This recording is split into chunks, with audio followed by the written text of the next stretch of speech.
¿Te imaginas tener 17 años y que tu trabajo sea eliminar enemigos a más de 1000 metros de distancia? ¿Puedes imaginar a un adolescente que debería estar preocupándose por el instituto, los primeros amores y qué carrera estudiar, pero que en cambio se convierte en una de las francotiradoras más letales de la Segunda Guerra Mundial?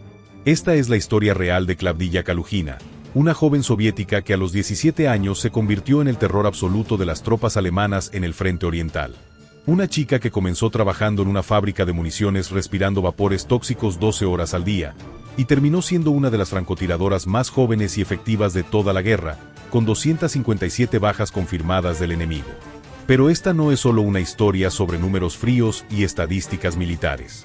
Es la historia de cómo una adolescente común, que podría haber sido tu hermana menor o tu compañera de clase, se transformó en una máquina de precisión letal capaz de eliminar a un enemigo desde más de 1 kilómetro de distancia. Es la historia de cómo la guerra puede convertir a una niña dulce en un soldado implacable, y de cómo el valor y la determinación pueden surgir en los momentos más oscuros de la humanidad. Esta es también una historia sobre el precio que pagamos por la libertad, y sobre cómo los héroes más improbables pueden emerger de las circunstancias más desesperadas. ¿Estás preparado para conocer la increíble y perturbadora historia de la francotiradora más joven de la historia? Todo comenzó en 1926, en un pequeño pueblo de la Unión Soviética, cuando Klavdija Efremovna Kalugina nació en una familia trabajadora completamente ordinaria. Su padre era mecánico en una fábrica local, su madre trabajaba como costurera desde casa, y tenían las mismas esperanzas y sueños que millones de otras familias soviéticas, que sus hijos tuvieran mejores oportunidades que ellos. No había absolutamente nada que indicara que esta niña de ojos brillantes y sonrisa tímida estaba destinada a convertirse en una de las tiradoras más precisas y mortales de su generación. Klavdija creció como cualquier otra niña soviética de la época, asistiendo religiosamente a la escuela primaria, ayudando a su madre con las tareas domésticas después de clases, jugando con muñecas hechas en casa, y soñando con un futuro que parecía brillante y prometedor en la joven Unión Soviética. Sus maestros la recordaban como una estudiante dedicada pero no excepcional, una niña callada que prefería los libros a los juegos ruidosos, que siempre terminaba sus tareas a tiempo, y que mostraba una concentración inusual para su edad cuando algo realmente le interesaba. Sus padres veían en ella a una futura maestra o tal vez una bibliotecaria, alguien que trabajaría con libros y conocimiento, lejos de la dureza física que había caracterizado sus propias vidas. Pero el destino, esa fuerza implacable que cambia el curso de la historia humana, tenía planes completamente diferentes para Klavdija. El 22 de junio de 1941, cuando Klavdija tenía apenas 15 años y estaba disfrutando de las vacaciones de verano antes de comenzar su último año de escuela secundaria, su mundo cambió para siempre en cuestión de horas. Ese domingo por la mañana, mientras las familias soviéticas se preparaban para un día de descanso y los niños jugaban en las calles polvorientas, la maquinaria de guerra nazi más poderosa que el mundo había visto jamás cruzó la frontera soviética. 4 millones de soldados alemanes, apoyados por 4000 tanques, 4000 aviones y 47.000 piezas de artillería comenzaron la Operación Barbarroja, la invasión más masiva y brutal en la historia de la humanidad. En pocas horas, ciudades enteras fueron bombardeadas hasta quedar en ruinas, aeródromos soviéticos fueron destruidos con sus aviones aún en tierra, y columnas de refugiados comenzaron a huir hacia el este en una desesperada búsqueda de seguridad. Para una adolescente de 15 años que había crecido en una época de relativa paz y prosperidad, esto significaba que su infancia había terminado abruptamente y sin ceremonia. Mientras otros países del mundo evacuaban a sus jóvenes lejos de las zonas de peligro, protegiéndolos en lugares seguros hasta que la tormenta pasara. En la Unión Soviética cada ciudadano, sin importar su edad, género o condición física, se convirtió automáticamente en parte del esfuerzo de guerra total. No había tiempo para lamentos. No había espacio para la autocompasión. El país estaba luchando por su supervivencia, y cada persona capaz de contribuir tenía la obligación moral de hacerlo. Klavdija no perdió ni un solo día lamentándose por la pérdida de su adolescencia normal.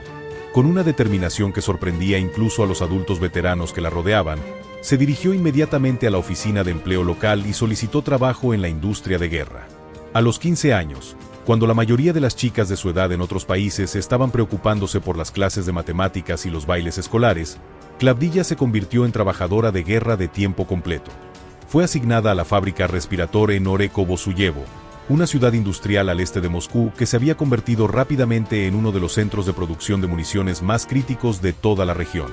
Esta fábrica, que antes de la guerra había producido equipos médicos y máscaras de gas para uso civil, había sido completamente reconvertida para la producción militar, trabajando las 24 horas del día en 3 turnos para abastecer al Ejército Rojo con las municiones que desesperadamente necesitaba. El trabajo en la fábrica Respirator era cualquier cosa menos fácil.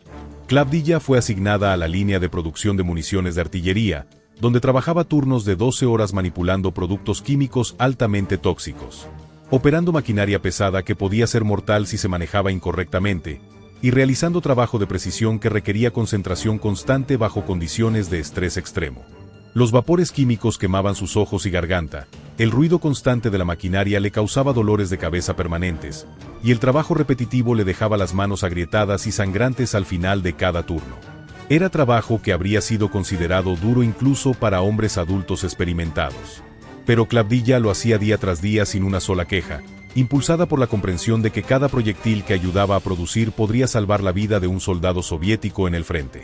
Pero había algo que hacía que todo este sufrimiento valiera la pena: las preciadas tarjetas de racionamiento de trabajador de fábrica. En una Unión Soviética devastada por la guerra, donde la comida se había vuelto más valiosa que el oro y donde familias enteras morían de hambre en las calles, estas tarjetas de cartón gastado representaban literalmente la diferencia entre la vida y la muerte. Los trabajadores de fábricas de municiones, considerados esenciales para el esfuerzo de guerra, recibían 700 gramos de pan negro denso cada día, junto con pequeñas raciones de otros alimentos básicos como papas, cebada y ocasionalmente un poco de carne enlatada. Para poner esto en perspectiva, los civiles ordinarios en las ciudades recibían solo 400 gramos de pan diario si tenían suerte, y muchas veces ni siquiera eso llegaba a estar disponible. En las áreas rurales, las personas sobrevivían comiendo corteza de árbol, hierba y cualquier cosa remotamente comestible que pudieran encontrar. Los niños pequeños y los ancianos morían por miles cada día, simplemente porque no había suficiente comida para mantener a toda la población con vida. Klavdija entendía perfectamente que su trabajo en la fábrica no solo era su contribución al esfuerzo de guerra, sino también la única razón por la que ella y su familia seguían vivos. Pero incluso en medio de estas circunstancias desesperadas, Klavdija no estaba satisfecha simplemente con sobrevivir día a día. Había algo en su carácter, una ambición inherente y una necesidad de crecimiento personal, que la impulsaba a buscar maneras de contribuir más al esfuerzo de guerra. Mientras trabajaba turnos agotadores en la fábrica durante la semana, dedicaba cada momento libre de sus fines de semana a una actividad que cambiaría completamente el curso de su vida. Se unió al Komsomol, la Liga de la Juventud Comunista. El Komsomol durante la guerra no era simplemente una organización política para jóvenes idealistas. Se había transformado en una institución de supervivencia nacional que preparaba intensivamente a los adolescentes soviéticos para los roles críticos que inevitablemente tendrían que desempeñar en la defensa desesperada de su país.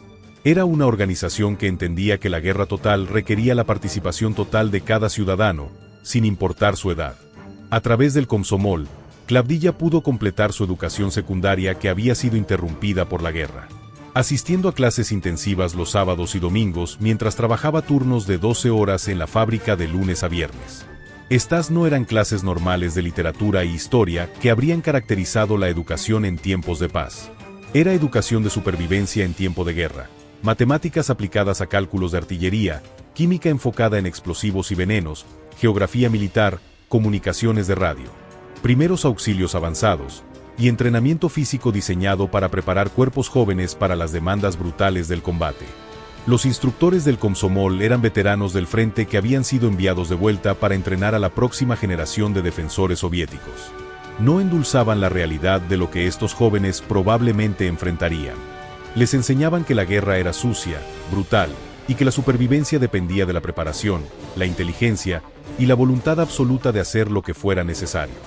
Fue durante una de estas sesiones de fin de semana en el invierno de 1943, cuando Klavdija tenía 17 años y había estado trabajando en la fábrica durante casi 2 años, que se enteró de una oportunidad que cambiaría su vida para siempre. Las autoridades militares habían decidido abrir una nueva escuela especializada de francotiradores, y estaban buscando candidatos jóvenes con las características físicas y mentales adecuadas. La decisión que Klavdija tenía que tomar no era nada simple o fácil. A los 17 años, se enfrentaba a una elección que definiría completamente el resto de su vida. Podía continuar con la relativa seguridad de su trabajo en la fábrica de municiones, donde aunque las condiciones eran duras, al menos tenía comida garantizada, un techo sobre su cabeza y una probabilidad razonable de sobrevivir la guerra. O podía arriesgar todo eso por la perspectiva aterradora de ir directamente al frente de batalla como francotiradora. Klavdija sabía perfectamente, porque los instructores del Komsomol habían sido brutalmente honestos al respecto, que los francotiradores tenían una de las esperanzas de vida más cortas de cualquier especialidad militar en combate. Los alemanes habían aprendido a temer y odiar específicamente a los francotiradores soviéticos, que habían demostrado ser extraordinariamente efectivos en eliminar oficiales alemanes, interrumpir operaciones enemigas y crear un clima de terror psicológico entre las tropas invasoras. Como resultado, los alemanes dedicaban recursos específicos y considerables a cazar y eliminar francotiradores soviéticos. Tenían contrafrancotiradores especializados cuya única misión era encontrar y matar a francotiradores enemigos. Usaban perros entrenados para rastrear francotiradores. Empleaban artillería de precisión para bombardear posiciones sospechosas de francotiradores. Y cuando capturaban francotiradores vivos, los sometían a torturas especialmente brutales antes de ejecutarlos, como advertencia para otros. Pero Klavdija también sabía algo más, que el destino de su país, la supervivencia de su familia y el futuro de todo lo que valoraba dependía de personas como ella que estuvieran dispuestas a arriesgar todo por la victoria final. Las fábricas de municiones eran importantes, pero las balas no se disparaban solas. Alguien tenía que estar en el frente, enfrentando al enemigo directamente, y Klavdija había llegado a la conclusión de que esa persona podía ser ella. En junio de 1943, después de noches de reflexión angustiada y conversaciones susurradas con su familia, Klavdija tomó la decisión más valiente de su joven vida. Se presentó voluntariamente en la escuela de francotiradores del Komsomol. El primer día de entrenamiento fue una experiencia humillante que casi la convenció de regresar inmediatamente a la fábrica. Klavdija llegó a las instalaciones militares esperando encontrar otros jóvenes como ella, adolescentes que habían tomado la misma decisión difícil de dejar trabajos relativamente seguros para servir en el frente. En cambio, se encontró con que era, por un margen considerable, la más joven de todos los candidatos presentes. Todos los demás tenían al menos 18 años, y muchos eran significativamente mayores, algunos con experiencia militar previa o entrenamiento en organizaciones paramilitares. Los instructores militares la miraban con una mezcla de escepticismo y preocupación paternal, claramente preguntándose si una niña que se veía aún más joven que sus 17 años podría posiblemente manejar la presión psicológica intensa y las demandas físicas extremas del entrenamiento de francotirador, mucho menos el combate real. ¿Deberíamos enviarla de vuelta a casa con su mamá o darle una oportunidad de demostrar de qué está hecha? Escuchó que susurraban los instructores durante los primeros minutos después de su llegada. Sus compañeros candidatos la miraban con expresiones que variaban desde la simpatía condescendiente hasta la irritación abierta, por lo que algunos obviamente consideraban una broma o una distracción de su entrenamiento serio. La decisión final de los instructores fue pragmática y directa. Si Klavdija podía mantenerse físicamente al ritmo del entrenamiento durante la primera semana, y si demostraba la madurez mental necesaria para el trabajo, se le permitiría continuar. Si no podía cumplir con cualquiera de estos estándares, sería enviada de vuelta a la fábrica inmediatamente, sin segunda oportunidad. Los primeros días de entrenamiento fueron literalmente una pesadilla viviente que puso a prueba cada fibra de la determinación de Klavdija. El entrenamiento de francotirador en el Ejército Rojo no era simplemente sobre aprender a disparar con precisión a objetivos distantes, aunque esa era obviamente una parte crucial del currículum. Era un programa integral y brutal que incluía acondicionamiento físico intensivo diseñado para construir resistencia sobrehumana, entrenamiento de navegación en terreno hostil usando solo las estrellas y características naturales del paisaje, técnicas avanzadas de camuflaje que podían hacer a una persona completamente invisible incluso a corta distancia, entrenamiento de supervivencia en condiciones extremas con recursos mínimos. Y lo más importante y difícil de todo, el acondicionamiento mental sistemático necesario para matar deliberadamente a otros seres humanos. Klavdija luchaba desesperadamente con prácticamente cada aspecto de este entrenamiento. Su pequeña estatura, que medía apenas 1,5 metros, hacía que los rifles estándar del Ejército Rojo fueran casi imposiblemente pesados para ella durante las marchas de entrenamiento que duraban horas.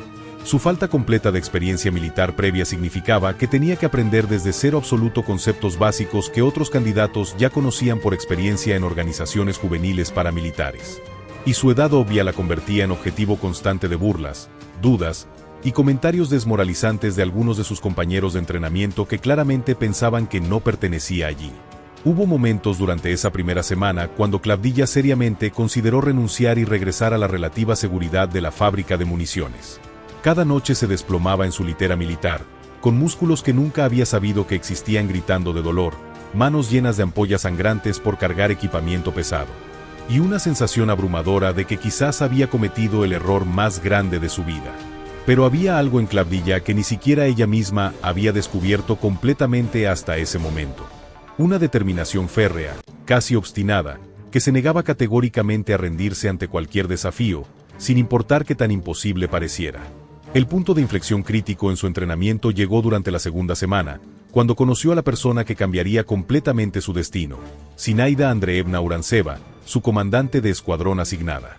Urantseva era una veterana de combate experimentada que había sobrevivido a algunos de los combates más brutales de los primeros años de la guerra. Había visto literalmente a cientos de candidatos jóvenes pasar por la escuela de francotiradores durante los meses anteriores. Algunos llegaban con talento natural para el tiro de precisión, otros traían fuerza física impresionante, otros tenían experiencia militar previa que les daba ventajas obvias. Pero en Clavdilla, Urantseva vio algo completamente diferente y mucho más raro. Vio una voluntad inquebrantable de mejorar, una capacidad de aprendizaje, que compensaba cualquier deficiencia física, y una determinación mental que sugería potencial real para el combate de francotirador. Urantseva tomó la decisión de invertir tiempo personal extra en el desarrollo de Clavdilla. Cada día después del entrenamiento regular oficial, cuando otros candidatos descansaban o se preparaban para el día siguiente, Urantseva trabajaba individualmente con Clavdilla durante horas adicionales, ayudándola a superar sistemáticamente cada una de sus deficiencias técnicas y físicas. Le enseñó técnicas especializadas y poco convencionales para manejar rifles que eran técnicamente demasiado grandes y pesados para su cuerpo pequeño. Le mostró cómo usar inteligentemente su estatura diminuta como una ventaja táctica significativa para el camuflaje y la infiltración en áreas donde francotiradores más grandes serían fácilmente detectados. Y más importante que cualquier técnica específica, le enseñó a confiar completamente en sus propios instintos y capacidades de observación. «Escúchame bien, Clavdilla», le decía Urantseva durante estas sesiones de entrenamiento privadas. «No necesitas ser la más fuerte física del grupo para ser la más letal. No necesitas ser la más experimentada para ser la más efectiva. Lo que necesitas ser es la más inteligente, la más paciente, la más observadora, y absolutamente la más precisa cuando importa. El francotirador perfecto no es el que puede cargar más peso o correr más rápido que todos los demás. Es el que puede esperar inmóvil durante horas completas sin perder concentración, el que puede calcular distancias complejas y condiciones de viento en su cabeza bajo presión extrema, y el que puede hacer el disparo perfecto y mortal en el momento exacto cuando más importa». Gradualmente, semana tras semana, Clavdilla comenzó no solo a mejorar, sino a destacar genuinamente entre sus compañeros de entrenamiento. Su vista natural resultó ser excepcionalmente aguda, significativamente mejor que la de muchos candidatos que eran años mayores y que habían llegado con más experiencia. Su capacidad de concentración mental era absolutamente extraordinaria, demostrando la habilidad de permanecer completamente inmóvil y perfectamente enfocada durante horas seguidas sin mostrar signos de fatiga o distracción. Y su pequeño tamaño corporal, que inicialmente había parecido una desventaja insuperable, gradualmente se reveló como su mayor activo estratégico para el camuflaje. La infiltración sigilosa y la capacidad de disparar desde posiciones que serían completamente inaccesibles para francotiradores de estatura normal. Pero el aspecto más difícil y perturbador de todo el entrenamiento no era físico o técnico. Era completamente mental y psicológico. Los instructores militares veteranos no endulzaban ni romantizaban la realidad brutal de lo que realmente significaba ser francotirador en combate activo. No se trataba de disparar a blancos de papel en un campo de tiro controlado y seguro. No se trataba de competencias deportivas o demostraciones de habilidad técnica. Se trataba de matar deliberada y calculadamente a otros seres humanos, a menudo soldados jóvenes que probablemente tenían familias amorosas esperándolos en casa, hermanas menores, novias preocupadas, y madres que rezaban cada noche por su regreso seguro. Se trataba de tomar la decisión consciente, fría y completamente deliberada de terminar permanentemente la vida de otra persona que nunca te había hecho daño personal, y luego tener que vivir psicológicamente con esa decisión y sus consecuencias para el resto de tu propia vida. Para una joven de 17 años que había crecido en una familia amorosa durante tiempos de relativa paz y normalidad, esta realidad psicológica era absolutamente abrumadora. Clavdilla pasó muchas noches completas sin poder dormir, mirando fijamente en la oscuridad del techo de su barraca militar, preguntándose desesperadamente si realmente podría ser lo que se esperaría de ella cuando llegara el momento de verdad en combate real. La respuesta a esa pregunta angustiante llegó durante las últimas semanas críticas de entrenamiento, cuando todos los candidatos fueron transportados a campos de práctica especiales que habían sido diseñados meticulosamente para simular las condiciones reales de combate con la mayor precisión posible. Aquí, por primera vez, Clavdilla tuvo que enfrentar el desafío de imaginar que los blancos en la mira de su rifle no eran simplemente discos de metal inanimados, sino soldados enemigos reales que estaban activamente tratando de matar a sus camaradas y destruir su país. Fue en ese momento crucial cuando algo fundamental cambió permanentemente en la mente y el corazón de Clavdilla. De la realidad política y moral de la guerra, la comprensión visceral de que su país estaba siendo sistemáticamente destruido por invasores que no mostraban ninguna piedad hacia civiles inocentes, y su determinación ardiente de proteger a las personas que amaba se combinaron para crear una resolución fría, calculada y absolutamente implacable. Clavdilla se graduó de la Escuela de Francotiradores en marzo de 1944, siendo oficialmente la candidata más joven de toda su clase, pero también siendo reconocida como una de las más prometedoras y técnicamente competentes. Sus instructores notaron en sus reportes finales oficiales que aunque había comenzado el programa como claramente la más débil y menos preparada del grupo, había terminado el entrenamiento con algunas de las puntuaciones más altas en precisión de tiro, acondicionamiento mental y preparación táctica general. Su arma personal asignada era un rifle Mosin Nagant con mira telescópica PU, el arma estándar y probada en combate de los francotiradores del Ejército Rojo. Este rifle, cuando era manejado por manos expertas, tenía un alcance efectivo letal de más de 800 metros en condiciones normales, y podía ser mortal hasta distancias de 1200 metros o más con las condiciones meteorológicas adecuadas y cálculos balísticos precisos. Para Clavdilla, este rifle se convertiría literalmente en una extensión de su propio cuerpo, un instrumento de precisión que conocería tan íntimamente como su propia respiración. El 15 de marzo de 1944, exactamente en su 18º cumpleaños, pero aún siendo técnicamente un adolescente de 17 años, según el calendario juliano que se usaba para propósitos militares, Clavdilla Kalugina fue oficialmente enviada al frente de batalla como miembro completamente certificado del Tercer Frente Bielorruso. Su destino: las líneas de batalla cerca de la ciudad de Orsa, donde las fuerzas soviéticas estaban preparando una ofensiva masiva contra las posiciones alemanas fuertemente fortificadas. Clavdilla no sabía que estaba a punto de comenzar una carrera como francotiradora que la convertiría en una leyenda. No sabía que en los próximos meses, su rifle reclamaría 257 vidas enemigas. No sabía que se convertiría en el terror de los soldados alemanes, quienes aprenderían a temer los bosques y edificios en ruinas donde ella podía estar escondida. Lo único que sabía era que tenía un trabajo que hacer, y que estaba dispuesta a hacer todo lo necesario para proteger a su país y a su gente. La niña que había trabajado en una fábrica de municiones estaba a punto de convertirse en una de las armas más letales del Ejército Rojo. El tren militar que llevaba a Clavdilla hacia el frente era una experiencia que marcaría para siempre su memoria.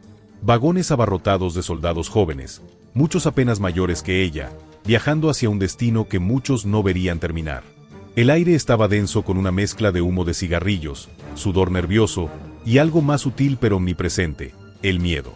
Clavdilla viajaba junto con su compañera de entrenamiento, Marusia Chikvintseva, quien se había convertido en su mejor amiga durante los meses en la escuela de francotiradores. Ambas habían sido asignadas como un equipo de francotirador observador, una práctica estándar del Ejército Rojo que había demostrado ser mucho más efectiva que los francotiradores solitarios. La estrategia era simple pero brillante. Mientras una observaba y calculaba distancias, viento y otras variables, la otra se preparaba para el disparo. Luego intercambiaban roles. Esto no solo aumentaba la precisión, sino que también proporcionaba seguridad psicológica. En la soledad extrema del combate de francotirador, tener a alguien de confianza cerca podía ser la diferencia entre la cordura y la locura. Cuando el tren finalmente se detuvo cerca de Orsa, Clavdilla tuvo su primer vistazo real de lo que significaba la guerra total. El paisaje estaba completamente devastado. Bosques enteros habían sido reducidos a tocones destrozados por la artillería. Edificios que una vez habían sido hogares familiares ahora eran esqueletos de ladrillo y metal retorcido. El aire tenía un olor que ella nunca había experimentado antes, una mezcla de cordita, madera quemada y algo más dulce y nauseabundo que prefería no identificar. Su comandante de unidad, un veterano sargento llamado Petrov que había estado luchando desde los primeros días de la invasión, las recibió con una mezcla de escepticismo y compasión paternal. Era obvio que había visto llegar muchos francotiradores jóvenes, y también había visto a muchos de ellos partir en bolsas corporales. «Escuchen bien, niñas», les dijo sin rodeos. «Olviden todo lo que aprendieron sobre honor y gloria en la escuela. Aquí solo importa una cosa: matar alemanes antes de que ellos las maten a ustedes. Los alemanes no van a ser amables porque son mujeres jóvenes. De hecho, los francotiradores femeninos los enfurecen más que cualquier otra cosa. Así que mejor que sean muy buenas en lo que hacen». Las primeras semanas fueron un periodo de ajuste brutal. Klavdilla y Marusia fueron asignadas a posiciones defensivas mientras las fuerzas soviéticas se preparaban para la ofensiva. Su trabajo era eliminar objetivos de alta prioridad, oficiales alemanes, operadores de ametralladoras, observadores de artillería y especialmente otros francotiradores. La vida en las trincheras era una experiencia que ningún entrenamiento podía haber preparado completamente. Días enteros pasados en agujeros embarrados, comiendo raciones frías, durmiendo con un ojo abierto, y constantemente alerta al sonido de proyectiles de artillería entrantes. El bombardeo alemán era constante durante ciertas horas del día, y Klavdilla aprendió rápidamente a reconocer los diferentes sonidos: el silbido agudo de los proyectiles de mortero, el rugido profundo de la artillería pesada, y el zumbido siniestro de los Stukas alemanes. Pero lo más difícil no era el peligro físico. Era la espera. Los francotiradores pasaban horas, a veces días enteros, esperando el objetivo perfecto. Escondidos en posiciones cuidadosamente camufladas, con los rifles listos, observando a través de sus miras telescópicas cada movimiento en las líneas enemigas. Era un trabajo que requería una paciencia sobrehumana y una concentración absoluta. Durante su primera semana en el frente, Klavdilla y Marusia no dispararon ni un solo tiro. No porque no hubiera objetivos, sino porque no podían hacer que sus dedos apretaran el gatillo. Veían soldados alemanes a través de sus miras, jóvenes que parecían no mucho mayores que ellas, y simplemente no podían completar la acción. ¿Por qué vinimos al frente si somos cobardes?, se preguntaban entre ellas durante las noches, frustradas con su propia incapacidad de hacer lo que habían sido entrenadas para hacer. La respuesta llegó al cuarto día, cuando presenciaron algo que cambió todo. Habían estado observando una posición alemana desde su escondite en las ruinas de una casa bombardeada cuando vieron a un grupo de soldados alemanes arrastrando a un prisionero soviético herido. Lo que siguió fue una ejecución brutal que violaba todas las convenciones de guerra. El prisionero, que obviamente no podía defenderse, fue torturado durante varios minutos antes de ser asesinado a sangre fría. Marusia comenzó a llorar silenciosamente, pero Klavdilla sintió algo diferente. Una furia fría y calculada que quemaba en su pecho como hielo ardiente. Al día siguiente, Klavdilla tomó su primer disparo. Un soldado alemán estaba limpiando una posición de ametralladora, exponiéndose por unos segundos mientras trabajaba.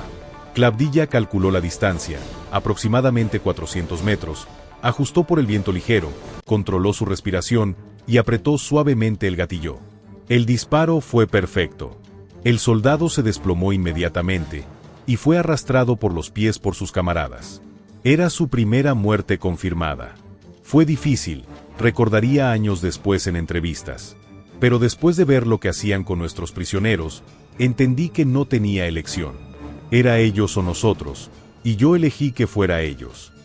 Marusia también tomó su primer disparo ese mismo día, y por un tiempo, ambas jóvenes trabajaron como un equipo letal y eficiente. Desarrollaron un sistema de comunicación silenciosa, técnicas de camuflaje que las hacían prácticamente invisibles, y una precisión que comenzó a llamar la atención de sus superiores. Pero la guerra es impredecible, y la tragedia estaba esperando. 2 semanas después de sus primeras muertes confirmadas, Marusia fue alcanzada por un francotirador alemán mientras estaba de guardia defensiva. Klavdilla encontró a su mejor amiga y compañera con una herida de bala en la cabeza, muriendo lentamente en sus brazos. La muerte de Marusia fue un punto de inflexión fundamental en la transformación psicológica de Klavdilla. La niña que quedaba en ella murió ese día junto con su amiga. Lo que emergió era algo completamente diferente. Una francotiradora fría, calculada y absolutamente letal. A partir de ese momento, Klavdilla operó principalmente sola, aunque ocasionalmente trabajaba con otros francotiradores. Desarrolló técnicas personales que la hacían extraordinariamente efectiva. Su pequeña estatura le permitía esconderse en lugares donde francotiradores más grandes no podrían caber. Podía permanecer inmóvil durante horas en posiciones que causarían calambres agonizantes a soldados más grandes. Había desarrollado una capacidad casi sobrenatural para calcular distancias y condiciones de viento usando solo su entrenamiento y experiencia. Klavdija se convirtió en una experta en lo que los francotiradores llaman tiros de oportunidad, disparos únicos, precisos, desde posiciones ocultas, seguidos de relocalizaciones inmediatas. Nunca disparaba desde la misma posición 2 veces. Nunca siguió patrones predecibles. Y nunca, jamás, subestimó la inteligencia de sus enemigos. Sus objetivos preferidos eran los que causarían el máximo daño psicológico y táctico al enemigo. Oficiales alemanes que estaban dirigiendo operaciones. Operadores de ametralladoras que estaban causando bajas soviéticas. Observadores de artillería que estaban dirigiendo fuego enemigo. Y especialmente, otros francotiradores que estaban cazando a sus camaradas soviéticos.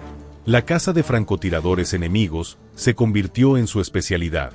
Era un duelo mental y físico que podía durar días enteros, con cada tirador tratando de descifrar la ubicación y patrones del otro. Klavdija desarrolló técnicas específicas para estos duelos. Usaba espejos pequeños para crear destellos falsos que atraían disparos enemigos, revelando posiciones. Creaba señuelos con uniformes rellenos que parecían soldados soviéticos desde la distancia. Y cuando finalmente localizaba a un francotirador enemigo, su disparo era siempre fatal. A medida que su número de bajas confirmadas creció, también creció su reputación tanto entre las fuerzas soviéticas como entre el enemigo. Los soldados soviéticos comenzaron a conocerla como la fantasma, por su capacidad de aparecer y desaparecer sin ser detectada. Los alemanes la conocían por un nombre diferente, Die kleine Hexe, la pequeña bruja, y habían comenzado a ofrecer recompensas por información sobre su ubicación. Durante los meses de combate intenso alrededor de Orsa, Klavdija perfeccionó lo que se convertiría en su sello distintivo, el disparo de 1 kilómetro. Usando su rifle Mosin-Nagant modificado con una mira telescópica de alta calidad, podía hacer disparos mortales a distancias que la mayoría de francotiradores consideraban imposibles. Su récord personal fue un disparo a 1200 metros que eliminó a un oficial alemán que estaba dirigiendo un ataque de artillería contra posiciones soviéticas. El disparo requirió cálculos extremadamente complejos para compensar la caída de la bala, el viento cruzado y la rotación de la Tierra. Cuando el disparo dio en el blanco, incluso veteranos francotiradores que lo presenciaron quedaron asombrados. Pero quizás lo más notable de Klavdija no era su habilidad técnica, sino su frialdad mental bajo presión. Los reportes de sus superiores notaban consistentemente que nunca parecía nerviosa antes de disparos difíciles, nunca mostraba estrés visible después de eliminar objetivos, y nunca perdía su compostura incluso durante bombardeos intensos. Esta frialdad no era natural, era el resultado de una transformación psicológica profunda que la guerra había forzado sobre ella. La niña de 17 años que había llegado al frente ya no existía. En su lugar había una máquina de guerra humana, perfectamente calibrada para una sola función: matar enemigos de la manera más eficiente posible. Para cuando las fuerzas soviéticas se prepararon para la siguiente fase de la ofensiva, Klavdija había acumulado más de 100 bajas confirmadas. Era una de las francotiradoras más exitosas de todo el tercer frente bielorruso, y definitivamente la más joven. Pero la guerra estaba lejos de terminar, y los desafíos más difíciles de Klavdija aún estaban por llegar. A medida que 1944 avanzaba hacia su final, Klavdija Kalugina se había convertido en algo más que una francotiradora exitosa, se había convertido en una leyenda viviente. Su número de bajas confirmadas había alcanzado 200, luego 250, y finalmente se estabilizó en 257 muertes enemigas confirmadas. Cada una de estas no era solo una estadística, sino el resultado de horas de planificación, paciencia extrema y ejecución perfecta. Pero los números solo cuentan una parte de la historia. Lo que realmente distinguía a Klavdija de otros francotiradores, incluso los más experimentados, era su capacidad para adaptarse y evolucionar constantemente sus técnicas. Mientras muchos francotiradores se especializaban en un tipo específico de combate, Klavdija se había convertido en una experta en múltiples estilos de francotirador. Durante los combates urbanos en las ciudades liberadas de Bielorrusia, desarrolló técnicas especializadas para el combate en edificios. Aprendió a usar escombros y ruinas como posiciones de tiro perfectas, a moverse a través de edificios dañados sin hacer ruido, y a calcular ángulos de disparo complicados a través de ventanas rotas y agujeros en las paredes. En los bosques densos que caracterizaban gran parte del frente oriental, se convirtió en maestra del camuflaje natural. Podía construir escondites en árboles que eran completamente invisibles desde el suelo, crear posiciones de tiro en la maleza que la hacían parecer parte del paisaje, y moverse a través del bosque con una silenciosidad que asombraba incluso a cazadores experimentados en sus unidades. Pero quizás su habilidad más impresionante era lo que sus camaradas llamaban lectura de batalla. Clavdilla había desarrollado una capacidad casi sobrenatural para predecir los movimientos enemigos, identificar los objetivos más valiosos en cualquier situación, y posicionarse en el lugar exacto donde podría causar el máximo daño al enemigo. Esta habilidad se demostró de manera más dramática durante la liberación de Orza en junio de 1944. Las fuerzas soviéticas habían rodeado la ciudad, pero los alemanes mantenían varias posiciones fortificadas que estaban causando bajas graves a las tropas atacantes. Clavdilla estudió la situación durante horas, identificó las posiciones de comando alemanas y planificó una serie de disparos coordinados que eliminarían a los oficiales clave en secuencia rápida. Durante el transcurso de una sola mañana, Clavdilla eliminó a 6 oficiales alemanes en menos de 2 horas, causando tal confusión en las líneas de comando enemigas que las defensas alemanas colapsaron completamente. Esta acción le valió una condecoración personal y una mención especial en los reportes del frente. Pero la guerra también estaba cobrando su precio en Clavdilla. Aunque físicamente permanecía ilesa, una hazaña extraordinaria para un francotirador que había estado en combate activo durante más de un año, los efectos psicológicos eran evidentes para quienes la conocían bien. La niña alegre que había llegado al frente había desaparecido completamente.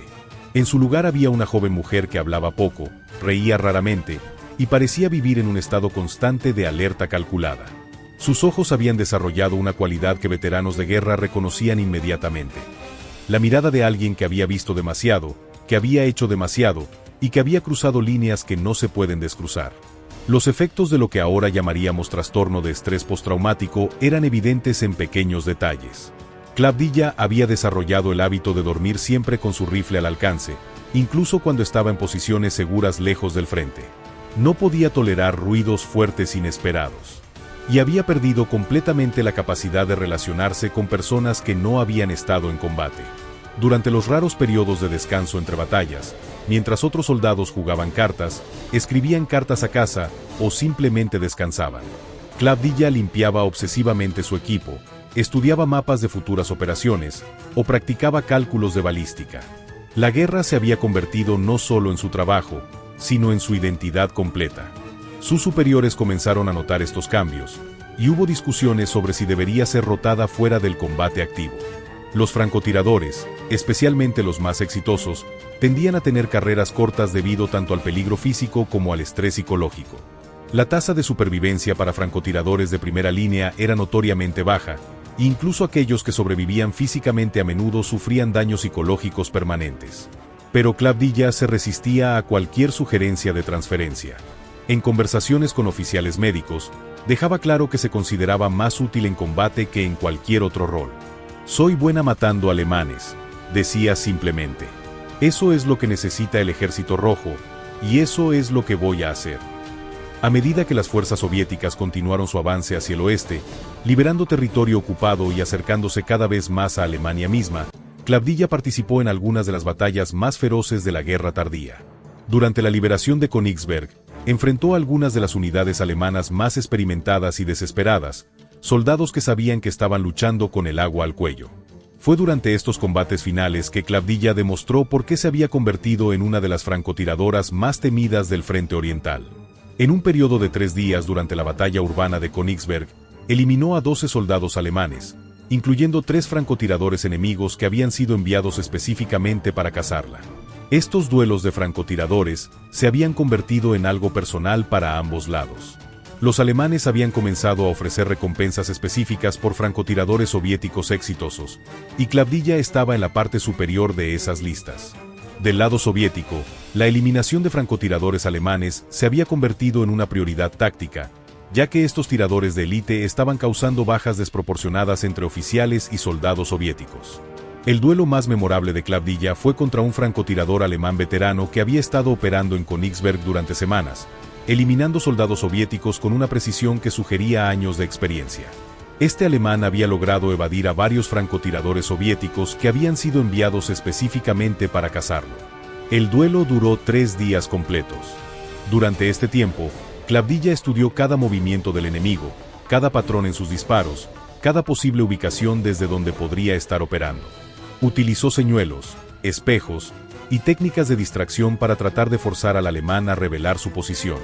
Mientras tanto, el francotirador enemigo estaba haciendo exactamente lo mismo, tratando de localizar y eliminar a la joven soviética que se había convertido en su némesis.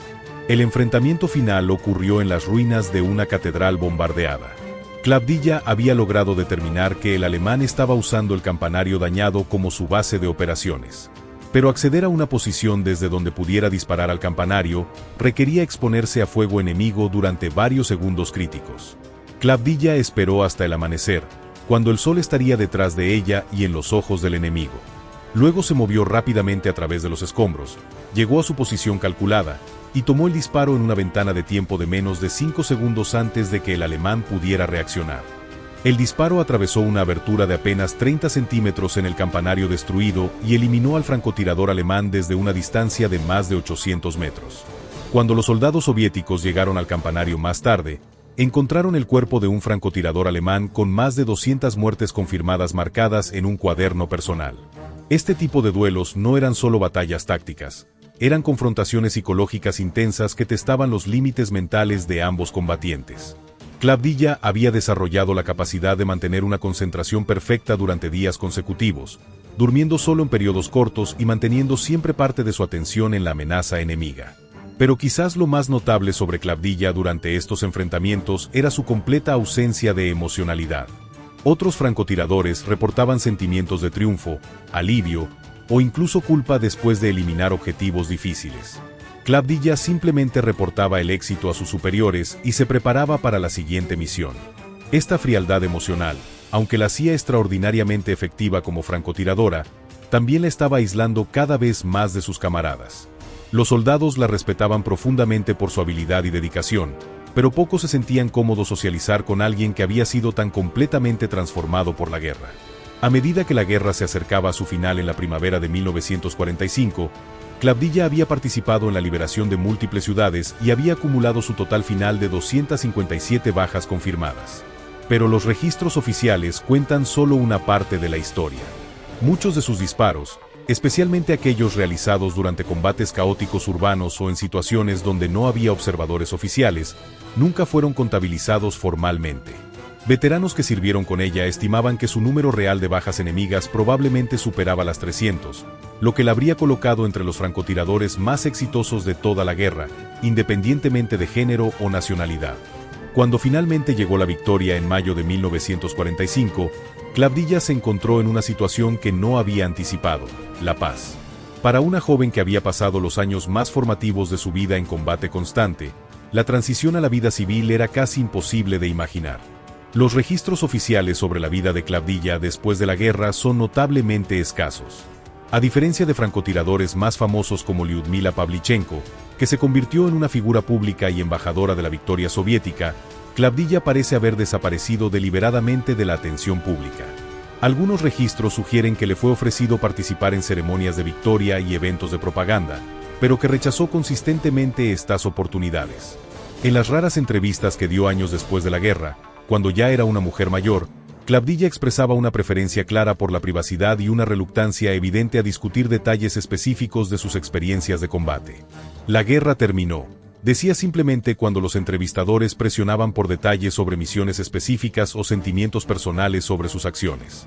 Hicimos lo que teníamos que hacer para ganar. Eso es todo lo que importa. Esta reticencia a glorificar o romantizar sus experiencias de guerra era característica de muchos veteranos soviéticos, pero era especialmente pronunciada en Klavdija. Había una calidad en sus pocas declaraciones públicas que sugería que había visto cosas y hecho cosas que prefería mantener enterradas en el pasado. El legado de Klavdija Kalugina es complejo y multifacético. Por un lado, representa un ejemplo extraordinario de coraje, dedicación y habilidad técnica bajo las circunstancias más extremas imaginables. Su contribución a la victoria soviética fue indiscutible, y su habilidad como francotiradora era genuinamente excepcional. Por otro lado, Su historia ilustra los costos humanos profundos y a menudo permanentes de la guerra total. La transformación de una adolescente trabajadora de fábrica en una máquina de matar altamente eficiente representa tanto un triunfo de la voluntad humana como una tragedia de inocencia perdida para siempre.